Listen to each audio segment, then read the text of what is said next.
Alrighty, welcome everyone.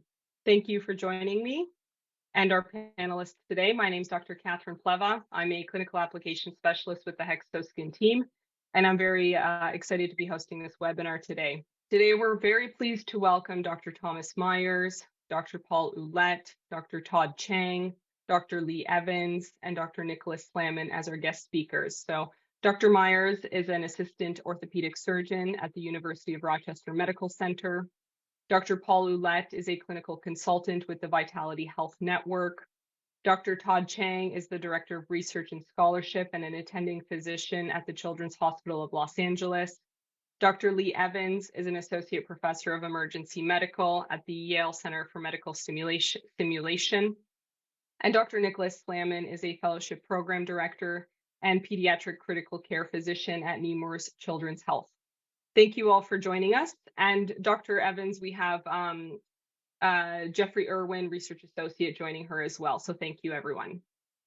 I'm super excited to be handling this panel discussion today. We have a great host of guest speakers here with us that'll be talking about their experiences in a very large topic today, so stress in healthcare and the burdens of stress on healthcare workers.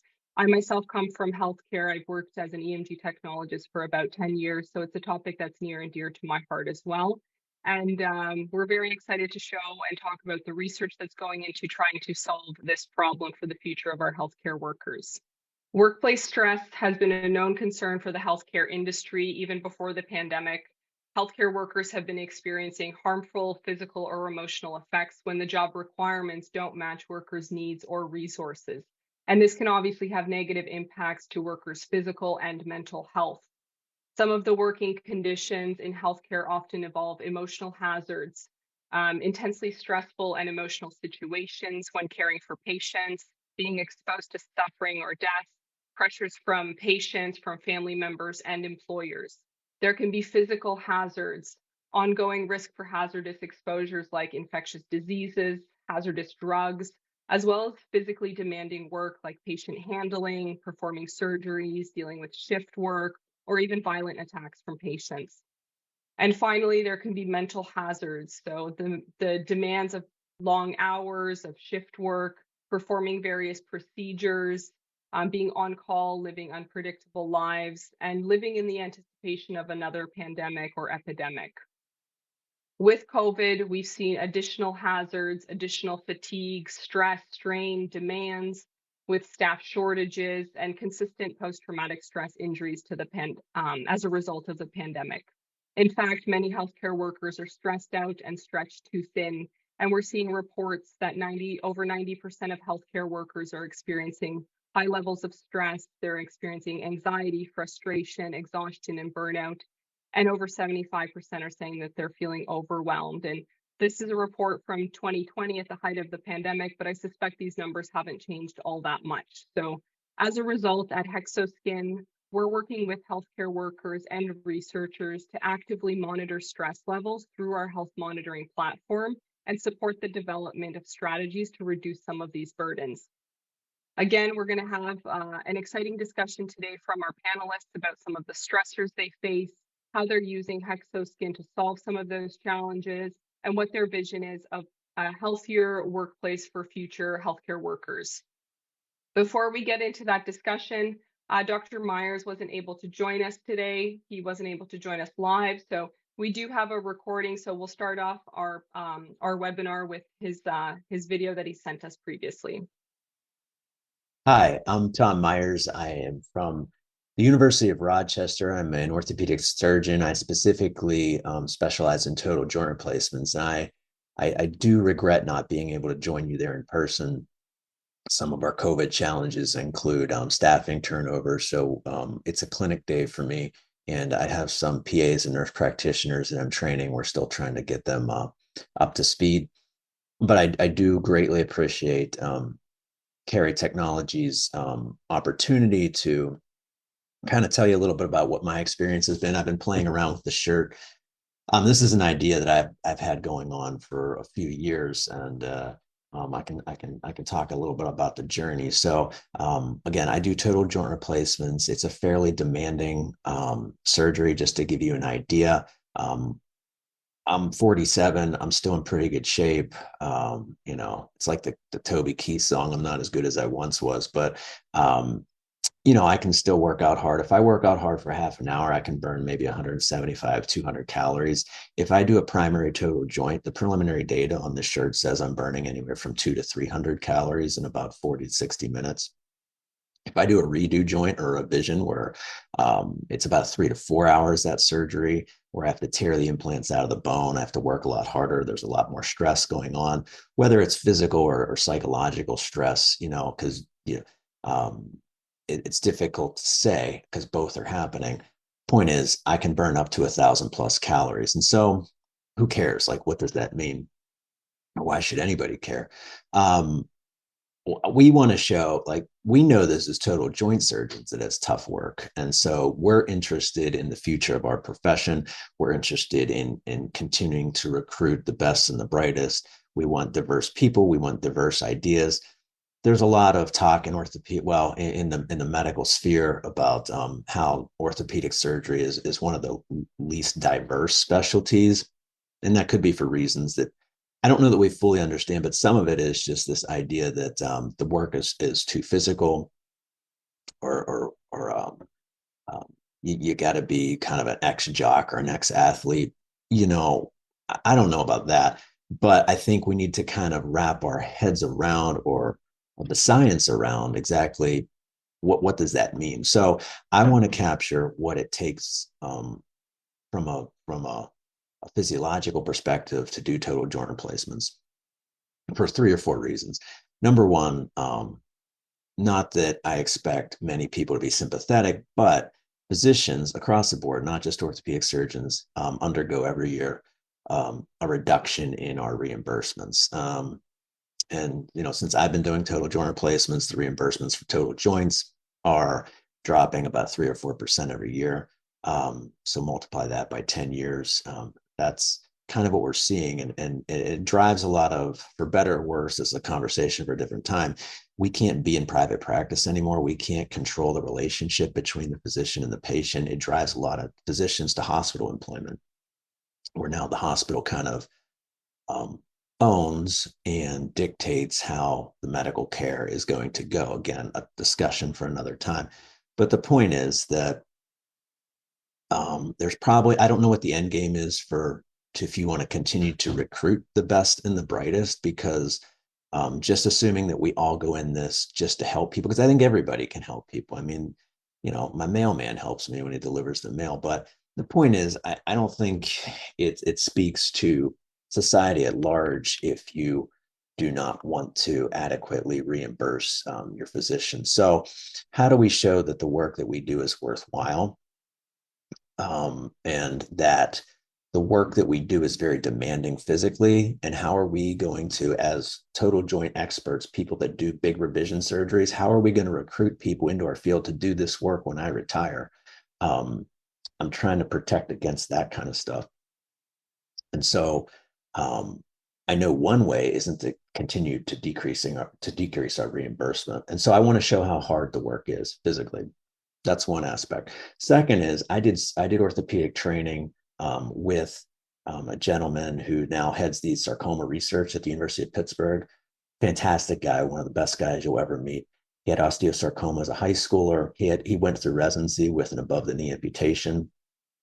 And so, as demanding as the job is physically, he had an additional burden of an above the knee amputation. He does it great. The point is, if you have some physical limitation coming into training, whether it's maybe a back, neck issue, um, bad shoulder, we might want to know what the demands of certain jobs are. And I'm not just saying orthopedics, it could be general surgery, it could be obstetrics and gynecology, but like, what do the physical demands of the job require? And so the ability to wear these shirts during surgeries, to quantify the work that goes into it, and contrast that to how just office work is. Like, eventually I want to have a compare and contrast between my surgical days and my clinic days. And that gets into a third area that I think potential targets, potential group of people that might be interested in this are, um, disability insurances, like most surgeons carry occupational disability insurance because God forbid if I would crush my hand, I couldn't do my job. But disability claims that are made on behalf of chronic neck pain or things that develop during our career that no longer allow us to work, are there ways that we can measure the work that happens during surgery and then develop tools with biomedical engineers um, or better ways of doing surgery, um, positionally, looking at matching the physiological data that the shirt can collect from respiratory rate and heart rate and correlate that with ergonomic data. I think that's another avenue. The fourth avenue, which I'm actually the most excited about, is the ability to train the next generation of surgeons. Like, let's say when I do my total joint replacement on a patient, I'm burning 300 calories or 200, whatever it is. If I train a resident and as they get to the end of training, they should be able to do these surgeries independently. Well, if they're only burning 150 calories and me and five of my total joint arthroplasty partners average about 300 calories, are they really doing the work? Are they, and whether that work is physical, stress, physical calorie burn, and some of that mix in there is going to be psychological stress, because that can make your heart rate go up.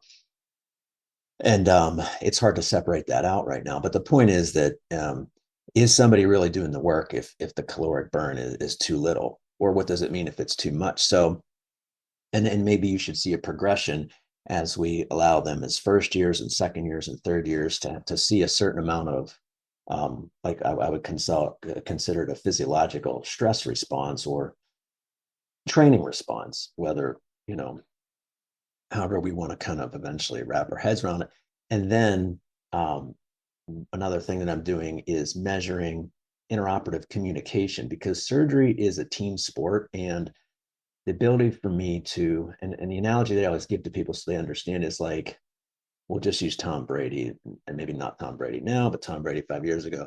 Like, he would throw the ball to where the receiver is going to be, not to where the receiver is. Like, when I put my hand out during surgery, I want the right retractor to hit it every single time, because we're going to do that like 100 times today.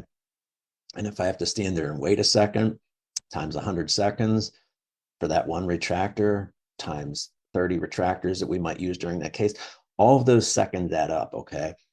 And when my wife asks me when I'm going to be home from work that day, I want to be able to tell her that it's going to be 4 o'clock or 6 o'clock so we can plan our day. That decreases surgeon stress. It allows everybody to recognize what needs to happen to get that patient in and out of the OR. So how do we marry physiological data that we collect during surgery to interoperative communication data? And there's tools that we're using to do that. And I want to measure kind of what that's going to look like to begin to think about, how do we train teams? Maybe I wear a shirt, the Hexoskin shirt, and then my scrub tech who's handing me the instruments wears a shirt. How does that data correlate between somebody that's very well trained, like a scrub tech that I use all the time, versus a new scrub tech? What do their physiological parameters look like? And can we see when they are approaching a trained state, if that makes sense? So those would be my 3 or 4 ideas. Again, my background is in physical therapy, so I have a huge interest in the ability to remotely monitor patients. I have another project going on where we're putting Bluetooth sensors on people's knees and looking at how they're going to do after total knee replacement. One of the biggest challenges with total joint replacement, well, with physical therapy, let me back up, is patient compliance. I think, exercise is like medicine. If you don't take it, if you don't do the exercise, it's not going to work. And you could have the best exercise program in the world. And one of the biggest challenges is our inability to monitor if patients are actually doing their exercises and being compliant with the exercises that we prescribe. The ability to put sensors on people, speaking to the Hawthorne effect, is huge. And it's a lot less creepy than implanting things, because there are some implant manufacturers that are putting chips in the joint devices in people's bodies. I think that's a little creepy. And I think you're going to have a challenge getting a lot of, we can't get people to take the vaccine because they think there's nanobots in it, right? So how are we going to get patients to accept that we're implanting chips in them that's going to record things about them? I don't know that that's going to be a huge seller, but the ability to for the patient to put on and take off a device, I think, is a huge selling point. Um, and I think it has the ability to allow us to control in studies if patients are doing the right exercises the right way. So, because we have to control for that variable, because we can't compare if one way of doing surgery is better than another, or if one implant design is better than another, if they're all getting different types of rehab, or if they're not doing their rehab at all. So that's important. And I can imagine, just using the Hexoskin shirt would be important in cardiothoracic studies or something that captures more of the type of data that shirt supplies. Another thing that we should talk about is this is all new research. I think patients are excited about it. I think people, Americans particularly love lasers and robots and surgery and technology. Anything that you give them that allows them to see some sort of feedback, I think is attractive to them. It's certainly attractive to us as physicians because we can get real-time accurate data that would supply machine learning algorithms to perform predictive analytics on patients. I think that's huge. And so one of the challenges is getting through your IRB if you're an academic institution. I was pretty fortunate. I mean, they definitely were a little concerned about the release of patient-sensitive data kind of into the cloud, into the interwebs. So I would say get as many people excited. I mean, it's the future, and I think everybody can kind of see that now. I think COVID has accelerated that, especially with the lack of, or the since the well, yeah, some of the lack of our workforce, um, the person power. We used to say manpower, but the person power challenges. So the ability to come up with devices and technology that would take the place of like home healthcare nurses that used to go into the homes to record some of the vital signs and stuff, I think is huge.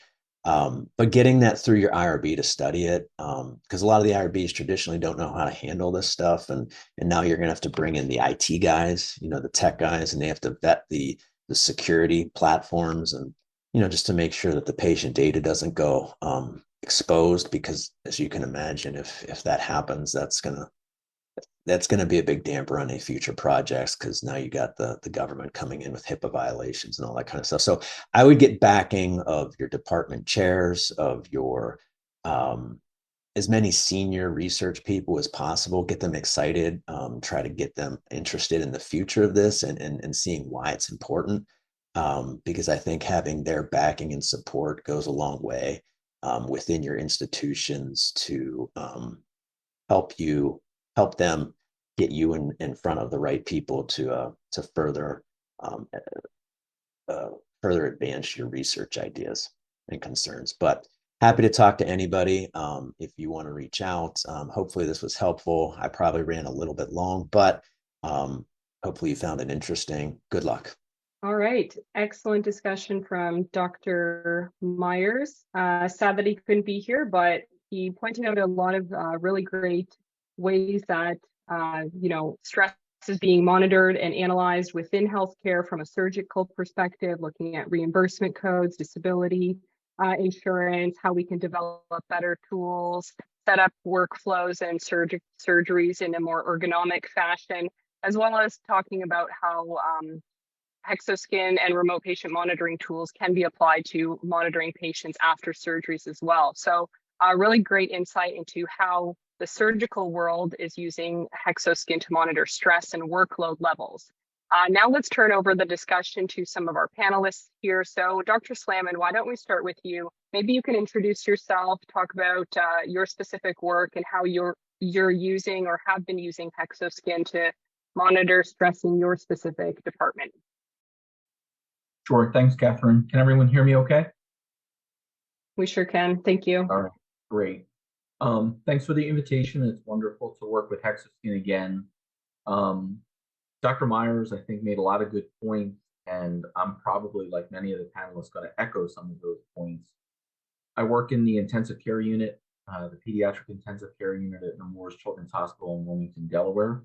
We have 24 beds, and we average somewhere between 1,500 and 1,700 admissions a year. COVID for us, like many other institutions in pediatrics, never really materialized. There was always the stress and the fear of this avalanche of COVID patients and children that were going to show up at our door, and that never really materialized. We dealt with some of the side effects of COVID, a brand new disease called MIS-C, which affected the inflammatory system of children and led to many children having cardiac problems and heart failure. But we eventually discovered, how to treat that and how to kind of outsmart that, and that faded away fairly quickly. We did deal with a lot of stress in the community, children that were out of school and not able to kind of interact with their friends and be social like they usually want to be. And that led to a lot of our patients being admitted with intentional self-harm. And that really supported a lot of the admissions to the ICU during COVID. But what's happening now is what you see on the news every day with respiratory syncytial virus or RSV. That really has been our COVID. And we have just been full since September 1st. Every bed, every day is full and accounted for, and there's constantly new kids coming in and new transport requests from as far away as Southern Virginia.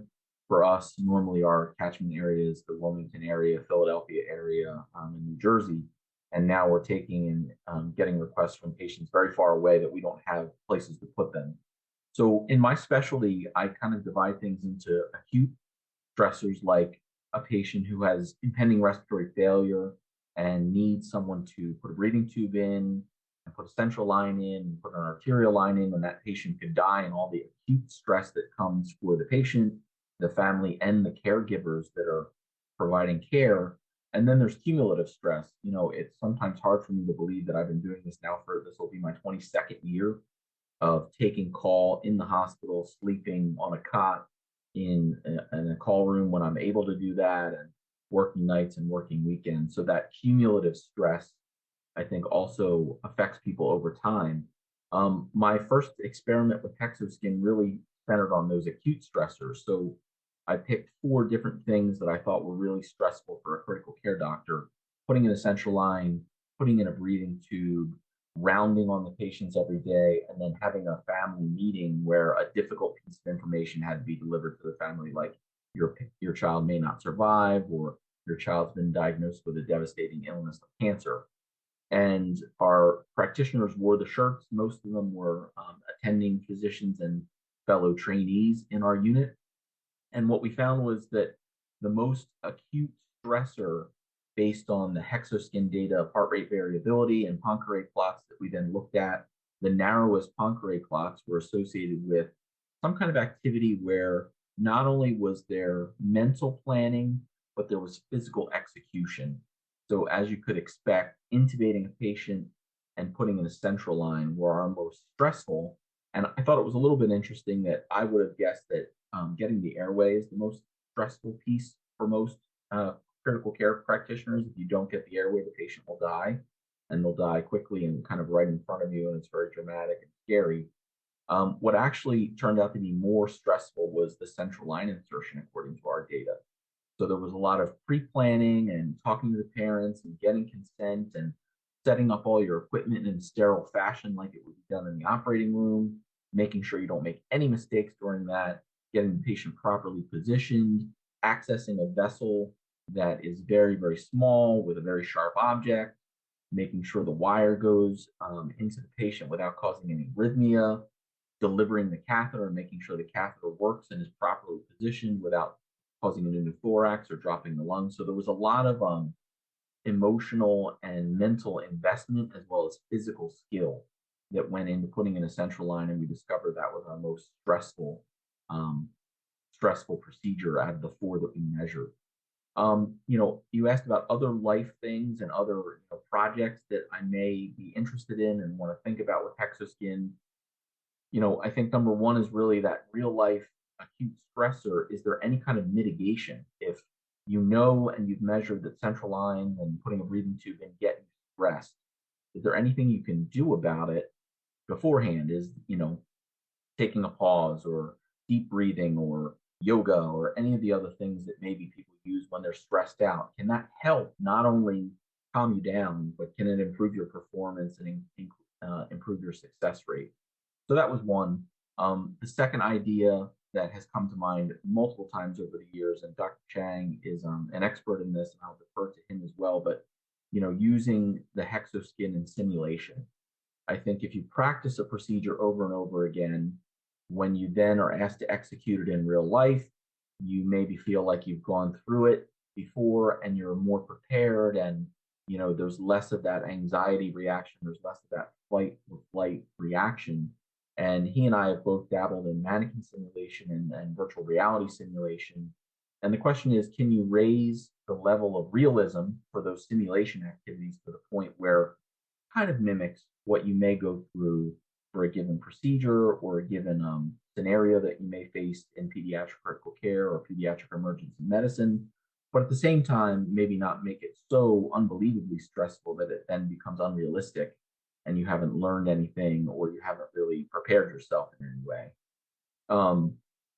I think the third kind of subset of Hexoskin ideas that I've always kind of thought about is that, can you gain any information on the conditions of your work? And this lends itself more to the chronic stress idea of doing this for 22 years. Like a pilot model, can you figure out anything with Hexoskin in terms of the ideal conditions for work, which, nothing is ever perfect, but can you maximize the ideal conditions of work and the duration of work before you have just burned out and you need to time out? You can't fly today, you've gone over your hours, you're not safe to fly, you're not safe to doctor. We dabbled with that very, very early in Hexoskin before I think we recognized, how long our shifts were. We were looking for 24 to 36-hour shifts, and it was unrealistic to ask the Hexoskin battery life to monitor for that period of time. But we've since, made some changes empirically with our fellows no longer do 24-hour shifts. They do 8-hour, 12-hour shifts. So, maybe with shortened shifts, we can get more information physiologically about chronic stressors. And then I think the last thing that Dr. Meyer alluded to, and especially is important in the ICU, is that all of our patients in the ICU and in the emergency room, the cardiac ICU, the NICU, they're always monitored, and they're monitored 24/7, and they're tethered. So they have a 3-lead EKG strapped to their chest that's then attached to a wire. They have a pulse oximeter that's attached to a wire. They have either an invasive arterial catheter in their wrist or they have a blood pressure cuff. Both of those are wired. You can't go anywhere. If they happen to be trached or they happen to have a breathing tube inserted, they have an end-tidal CO2 monitor monitoring their respiratory mechanical ventilation, and that is also tethered. So, we know a lot in pediatric ICU, and we're learning more every day about something called post-intensive care syndrome. So just about anybody who's been critically ill, as the physician team, we focus on the survival of the patient. But what we've found is that many of our patients that survive are left with a PTSD type disorder long after they leave the ICU that leaves them debilitated. They can't work, they can't function, they can't take care of themselves. And we're missing the boat on that. We're so focused on keeping them alive from a heart, lung, and brain standpoint that we're missing some of those other things that our treatments have caused other problems that we didn't anticipate. So there's a big push in ICU for getting patients awake, even with a breathing tube in, using less sedation, getting patients moving before they get muscular disuse atrophy, getting them out of bed, walking them around, even if they're attached to an ECMO heart-lung bypass machine or they're attached to a ventilator, or they're awake, and there's these pictures of adults walking with a whole team of physical therapists through the hallway with a breathing tube coming out of their mouth. That's really difficult to do when you're attached to 7 or 8 different monitors and wires, and coordinating all that becomes almost impossible. So the benefits of Hexoskin being a wireless device that could provide medical quality levels of monitoring is very intriguing, I think, from the patient standpoint. Making sure that that data is always reliable and on all the time is going to be important. And I think the other part of that is being able to process those large numbers of data points that are going wirelessly, as Dr. Meyer alluded to, probably to a cloud somewhere, which always gets administrators and IT folks very anxious about HIPAA violations and who's going to have access to that data. But I think the future is an ICU where patients are not attached to anything and they're out of their bed as much as they're in their bed as much as humanly possible. So I have also probably taken a lot of time. I'm going to leave it there. But again, thank you for the invite. And anyone who has questions or wants to partner, please reach out to me through Catherine, and she has my information. Perfect. Thank you, Dr. Slamman. Yeah, you brought up some really great points about acute stressors, how we can use Hexoskin to monitor those, and some of the interesting findings that were unexpected from your study, as well as how we can look at more of the chronic or cumulative stressors for healthcare workers over long periods of time, looking at how we can develop maybe some training protocols, some proactive strategies for workers to be able to reduce some of those stress levels, as well as, building out an ICU where patients are not constantly attached to wires and can be monitored wirelessly is really, our goal for the future as well. So I'm glad you brought up all of those points. And you made a nice little segue there to Dr. Todd Chang. So maybe Dr. Chang, you can follow up and talk about some of your work, your experiences in pediatrics, as well as your experiences with simulation and Hexoskin. That was an extremely smooth. We're just going to admire that transition because that was particularly nice. And thank you guys for the opportunity to speak. I'm from the west coast of the US. I live in Los Angeles, so I have my gallons of coffee ready to go. I work in emergency medicine in our Children's Hospital Los Angeles, which, of course, as you know, has no stress whatsoever, and it's a total paradise and relaxing, which is absolutely untrue. And we got involved with Hexoskin back in the early days. I believe 2015, 2016 was the first time that we started using the product. So I know that your products have since advanced quite a bit. So the fact that we could actually do some studies with Hexoskin products early on was a really nice boost. So in this particular study, we're interested in, my particular interest is faculty development. Initially, it was really all about building up a CV and doing research and getting grant funding, but we realized that in order to do all those things that we think of as faculty, we need to see what their well-being is. And in particular, I was interested in looking at resuscitations, the big stuff that hallmarks critical care and emergency medicine as a specialty, and how that really affects us in the short term and long term.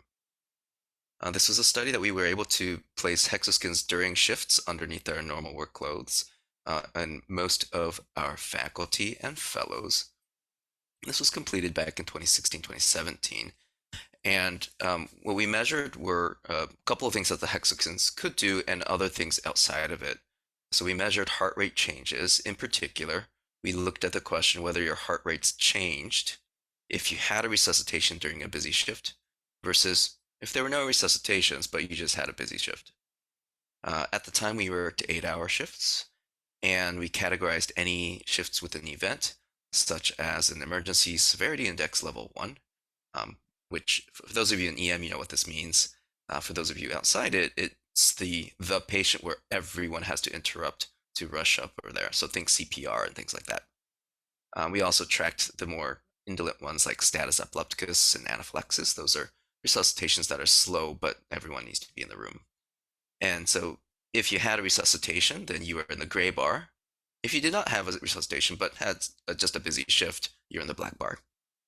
And what you're seeing compared to the beginning of the 8-hour shifts versus the mid shift, the 4-hour mark, and the end shift, the 8-hour mark, is that your heart rates are pretty sustained and higher if you had any resuscitation during the 8-hour period. So if you walk into resuscitation to your first shift, your heart rate will pretty much be up for the rest of the shift, no matter what happens. This is correlated with salivary cortisol levels, which is outside of the Hexoskin system at this time. Again, black bars means that your salivary cortisol levels go down over an evening shift, which is expected with no such resuscitations. And as soon as you have one in the gray bar, you might not even go down at all during mid shift, which is what you're not supposed to do. And what this showed us was that there is some level of cumulative effect, even with one resuscitation event. Essentially, the event that we're all known for, emergencies, exerts at least an 8-hour effect physiologically on stress levels that we can measure, outside of the Hexoskin product and with the Hexoskin product. And in my particular realm, I'm also a simulation-based researcher, so we decided to try and see if we could use simulation, in this case virtual reality, to stress inoculate the providers. Could we put them in a stressful setting that's controlled in your office day, with no actual patients, simulate the stress so that you're prepared for the real thing later on? And essentially, the same people who participated in the first study were invited back on their off days. It's California, so they came in with tank tops and flip flops, and matched the VR. I'm sorry, matched the Hexoskins with their VR performance, which was made to look like in real resuscitation. And what we find in comparisons is that the heart rate changes in the real emergency department during resuscitation go up by almost 14. It will go up in VR, but in a slightly more dampened amount, 6.5. If we go to the salivary cortisol levels, again, this is outside the Hexoskin system, we see a sustained increase in salivary cortisol after the emergency department resuscitation, but no such sustainment after the virtual reality version. And so we concluded that the VR version is a slightly safer way of inducing stress. Clearly, it does not involve as much physiological stress as a real thing. And we thought this was a good thing for inoculation. The other thing that we also noticed were residents versus attendings, or registrars versus consultants. So young, hip people versus old farts like us. And we looked at the differences in heart rates and salivary cortisol levels just in the virtual reality setting. So this is non-patient related. And we found that there's a difference in heart rates during the VR sessions when they practice doing resuscitations. A little bit lower heart rates measured by the Hexoskin products as an attending the old farts. We think this might be just physiological. People have slower heart rates. On the same time, we, the old people, are supposed to have higher salivary cortisol levels. However, the residents, the less experienced people, even though they seem to perform fine in VR, had double the salivary cortisol levels of attendings, which was a little bit unexpected. And what we're thinking is that while you have reasonable performance and people look like they know what they're doing and they're calm, inside they're actually feeling a level of stress that is different when they are inexperienced. And so this is the hidden level of stress that we think we can measure with different products and salivary cortisol levels as well. We even looked at this difference between I'm just going to say young and inexperienced versus the old farts, the more experienced folks, with some other companies that looked at cognitive load. How much brain activity are we doing when we are also being stressed out internally? And so we were able to use a modified EEG device that kind of looks like this. And this was before COVID, as you can tell, because we didn't wear a mask at the time. Remember those days? And so this is what it looked like, and this is the screenshot of our VR scenario. And in this graph, we measured cognitive load through the EEG devices. Blue is novice, the young'uns. Pink is the old farts, that's us. And we're seeing that the cognitive load is higher, generally speaking, for the younger folks than the more experienced people. And this basically mirrors what we found for some stress physiology studies earlier on. This is the self-reported workload when we ask them using a NASA TLX scale, how much did you have to work? Same thing. So what they believed their workload is compared very nicely to what we measured with the EEG devices. And that's just you can see here. So the crux of these three studies really is that stress happens in resuscitation. So when the team gathers around to do what we love to do in our specialty in emergency medicine, we are obviously incurring some level of stress. What is now known through a lot of the work with Hexoskin and other products is that there's likely a longer-term problem, a longer-term consequence, which is currently unknown with that link, as well as a difference between people who are seasoned and used to it and perhaps able to attenuate that level of stress versus the inexperienced who are experiencing higher levels of stress despite looking the same from the outside.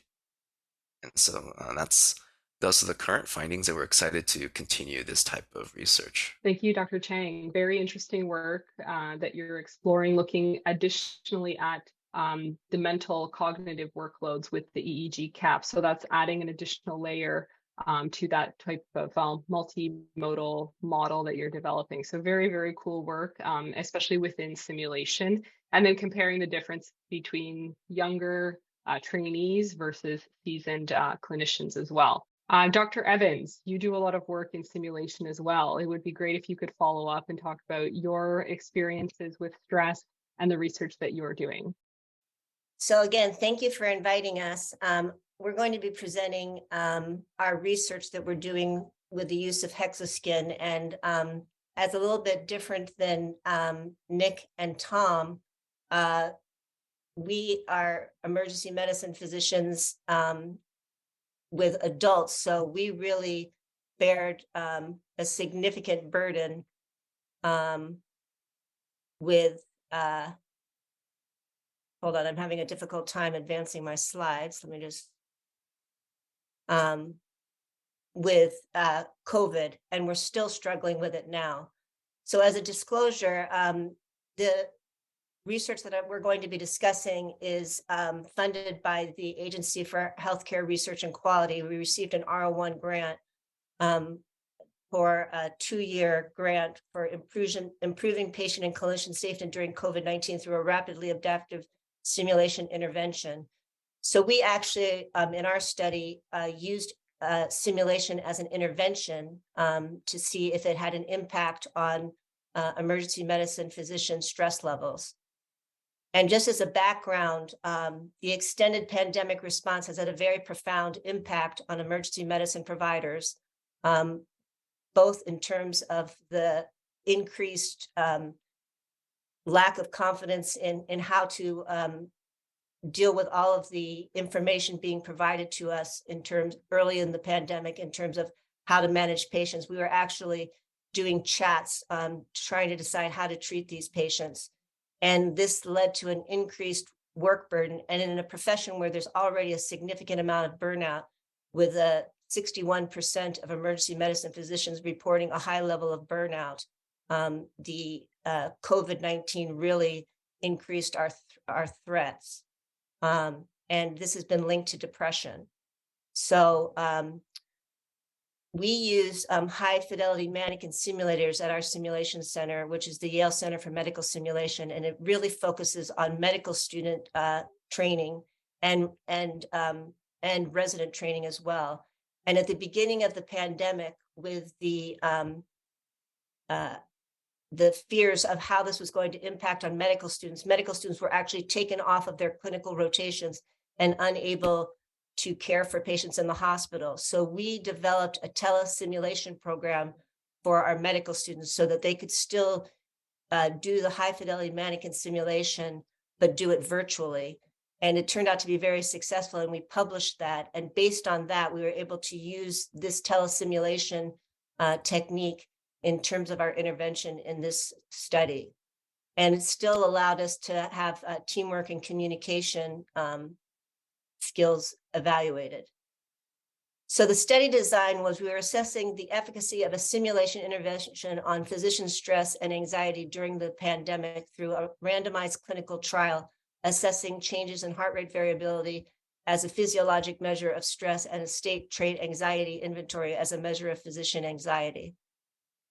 So the study design was such that the participants in the study wore the Hexoskin for a 10-minute baseline, followed by wearing it for 2 shifts, 2 8-hour shifts, after which they were randomized to be in either an intervention or a control group, followed by wearing the Hexoskins for another 2 8-hour shifts.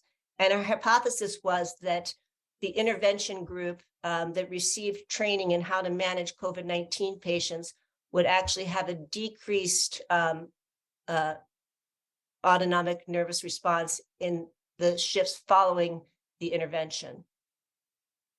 Our intervention was a 3-hour simulation session where we paired senior and junior providers. and they managed 4 patients with COVID-19. And the 4 patients that they managed were either a mild case, a moderate case, a severe case that required intubation, or a patient that was going to need to be made comfort measures only. And our hypothesis, again, was that the intervention group would be more confident than the control group and there have less of an autonomic response after the intervention. How we randomized was after wearing the Hexoskin for 2 clinical shifts, participants were randomized into the control or the intervention group.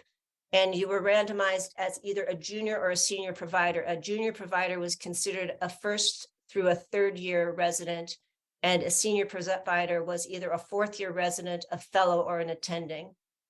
And we had, as you can see, we had 81 total participants in our study. And based on this, we just had an immense amount of data that we collected.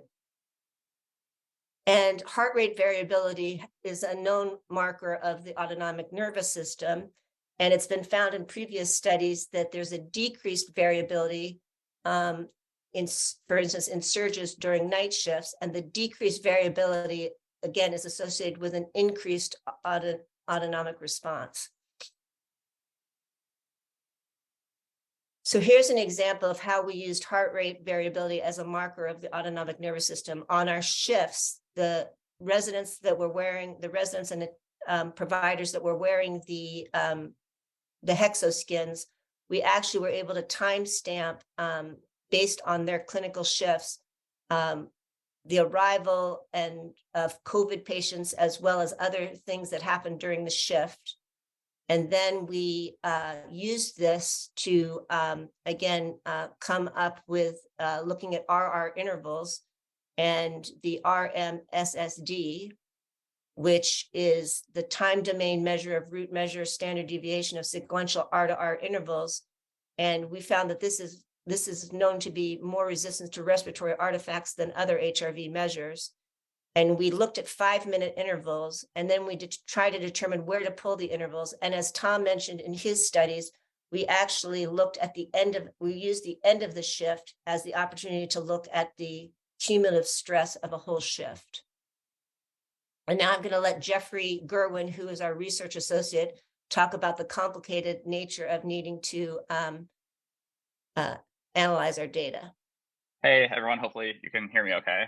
I'll just give you guys a brief overview of what we did for the data analysis methods, and then I could go into some of the technical details. So basically, we automated our data analysis using like Python scripting to process all the raw data that the Hexoskin recording devices produces. And then we were able to use the quality index of like the percentage of clear intervals that Hexoskin provides. And using that, we can like sort out all the noisy and unreliable and reliable RR intervals. And to basically clean that up further, we tested out 4 different filters for secondary processing. We did a moving average, a moving median, a quotient filter, and a threshold filter. And then we broke up, as Dr. Evans was saying, into 5-minute segments. So the entire shift was broken up into window sizes of like 300 seconds. And then we assigned a percentage score to each window based on how many usable RR peaks were in that window. That's how we're going to proceed with analysis going forward. If you go to that next slide. This is just a quick snapshot at the moment of what our data set looks like. As you can see, it's pretty large. So large, in fact, that we actually had to get a new computer to process everything. But this is all based off of the raw data that the Hexoskin recording devices are able to output. If you go to the next slide. So just really quickly, go into some technical details. So in order to do this, there's like 2 main steps. First, we have to basically convert all of the native Hexoskin recordings from a WAV format into a CSV format, which allows us to work in Python, and also allows us, as Dr. Evans was saying, to timestamp every RR interval during the 8-hour shift. If you go to the next slide. So this is sort of what it kind of looks like, and it gives us like these like real-time outputs for like every RR beat. from the recordings. If you go to the next slide.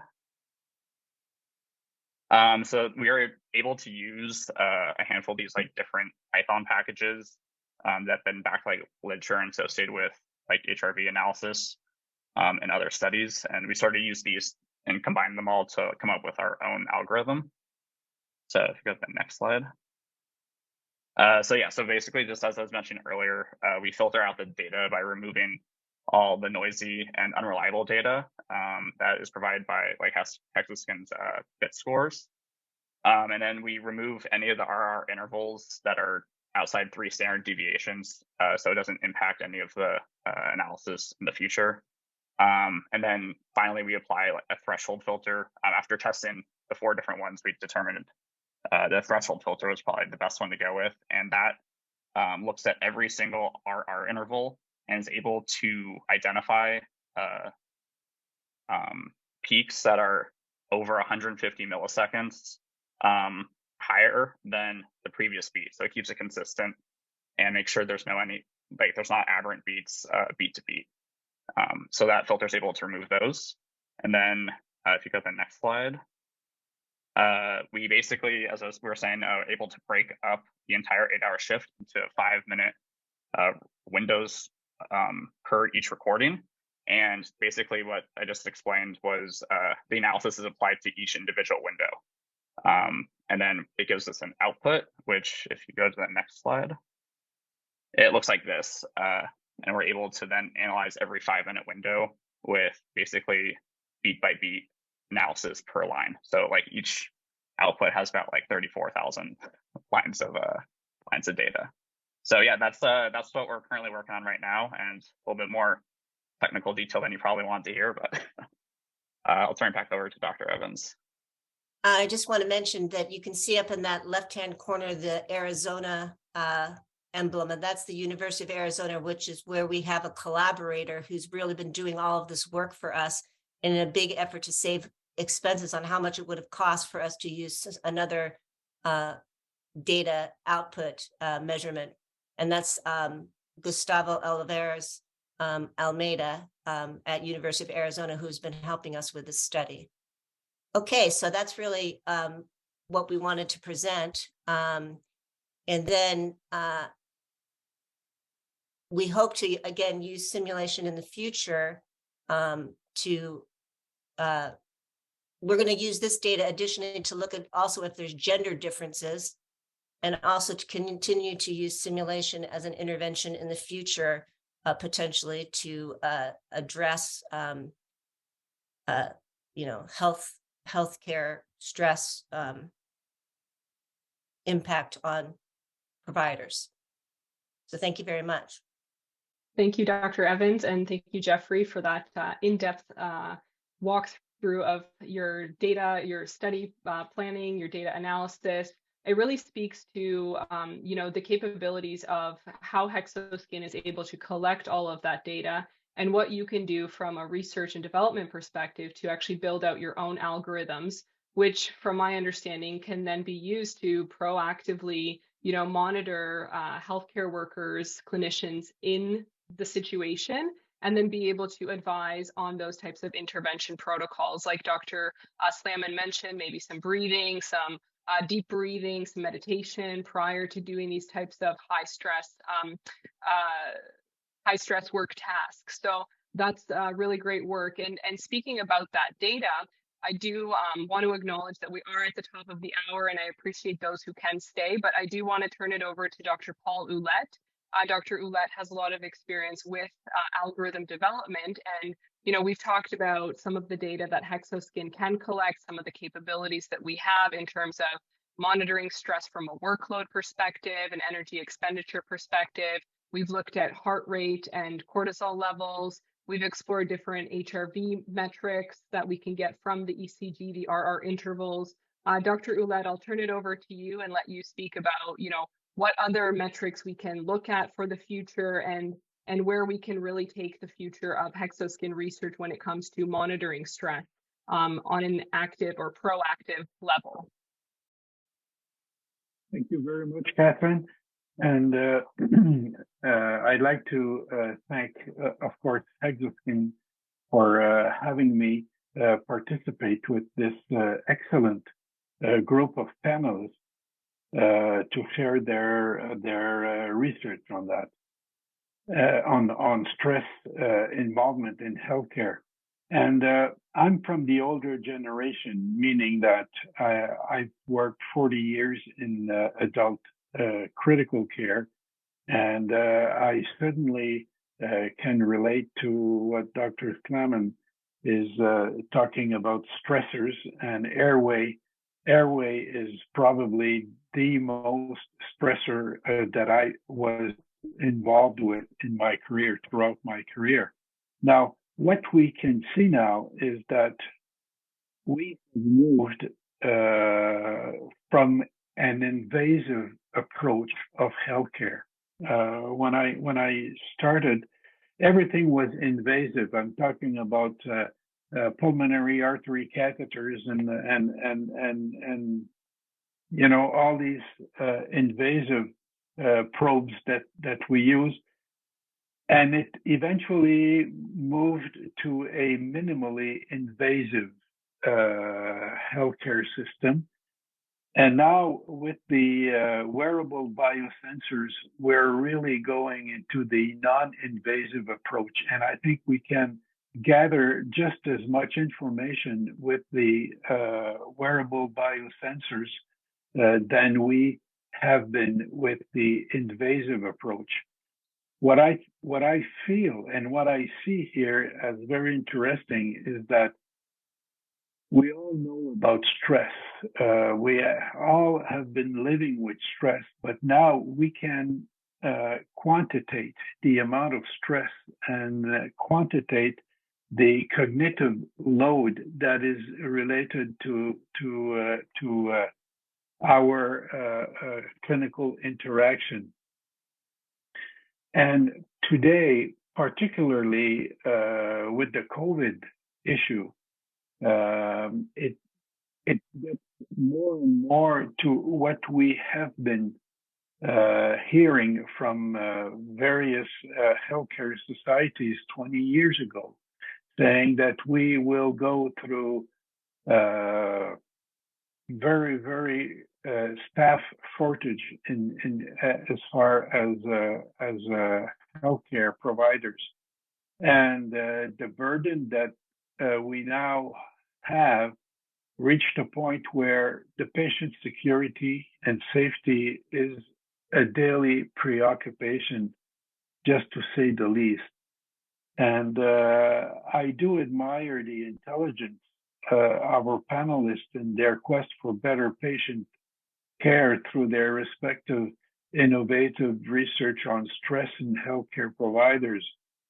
And you all demonstrated that stress research with wearable biosensors is certainly an avenue with an immense potential. And let's just think one moment that we are in real-time monitoring of stress. And by using artificial intelligence, we could come up to propose some proactive biofeedback directly to act upon the anticipated stress. This in itself is a real revolution. And I would, if I can add my 2 cents into this, I think exploring the stress with sleep studies like pre and post stressful clinical conditions, using the wearable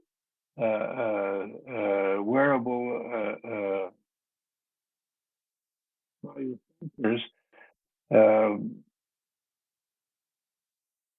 not really far-fetched to envision with this real-time intervention that we could lead to the right treatment at the right time, at the right place. And this is what we have been striving for all our career. And to make a long story short, I think wearable biosensors technology is perfectly adapted to artificial intelligence contribution to the burden of stress in healthcare. And with the experience that I have with the Hexoskin technology, I'm absolutely delighted with the dashboard of the technology, and I'm certainly sure that it is adapted for user-friendly processing of substantial amount of data, which you have demonstrated to us in this webinar. So I can certainly thank you very much, and I think it's very promising the way that research is heading. It's certainly promising that further metrics will be available with Hexoskin, so that we can move to a step forward, which would be the real-time data collection for vital signs.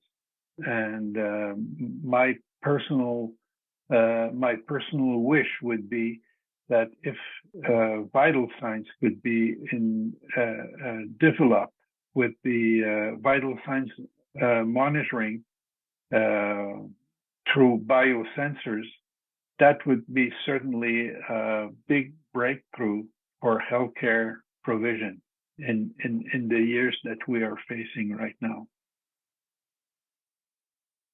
Thank you, Dr. Ouellette. Yeah, that's it's a great point that you bring up the stress monitoring with the sleep monitoring. I think that will open up a new avenue of research, a new niche of research aligning stress and sleep and looking at how sleep can impact those stress levels. So thank you very much for your insights there. Okay, so let me just finish up here. I know we are a little bit over time, so I really appreciate everybody's time to stay on here. I just wanted to get a quick slide up here and share with you some of the research. So we do have a whole host of research on stress and healthcare.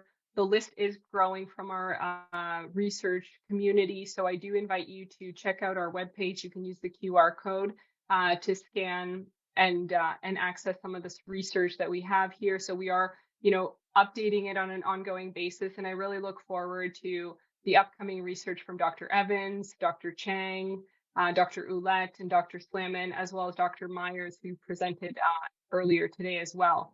And so I really want to thank all of our panelists for sharing their work with us today. Very much appreciate your time, your insights, your commitment to, working on this problem, to trying to solve this problem and improve the health and safety of our healthcare workers, so that our healthcare industry can continue supplying and providing the patient care that we are all striving for. So thank you for all of your commitment to that.